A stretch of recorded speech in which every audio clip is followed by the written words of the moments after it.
Citizens speak out. The call for human rights and liberties through government reform is being heard across the globe as people gather in countries such as Bahrain, Libya, Mexico, Morocco, Pakistan, Palestine, Peru, Syria and Yemen. Following protests by undocumented migrants over poor treatment during their transit through Mexico to the US, the nation enacted a new immigration law to provide better protection, including issuing residents of Belize and Guatemala special visas upon their entry into the country. Residents of Peru's Puno region continued blocking the border with Bolivia for the 17th straight day, Wednesday, May 25th, in protest over mining, oil and coal concessions that they say are causing pollution and damaging the local agriculture. Following a series of protests in Pakistan calling for a reduction in US intelligence and military presence in their country, the US Department of Defense announced Wednesday it was beginning to withdraw personnel stationed there.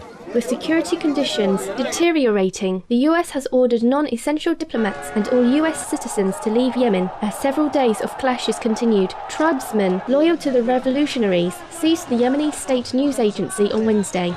During his visit to the UK, US President Barack Obama and British Prime Minister David Cameron both reaffirmed their solidarity with the Libyan revolutionaries. Jordan also announced plans to appoint a permanent envoy to Benghazi, Libya, to further the nation's support for the Libyan National Transitional Council. A day after reports emerged that Syrian security forces had killed at least 1,100 civilians, European nations including the UK, France, Germany and Portugal proposed a draft resolution to the UN Security Council stating their strong disapproval of the violence against the Syrian people and calling on countries not to supply arms to Syria. 4 Bahraini protesters received 1-year prison sentences Wednesday on charges that included holding pamphlets that called for changes to the kingdom's ruling system. Meanwhile, hundreds of students boycotted the University of Bahrain after it announced that they must sign a new code of conduct and pledge their loyalty to the government. Saddened by the tragic loss of human lives, we pray that all such conflicts will cease and that citizens across the globe may live as they choose in rightful dignity, freedom and peace.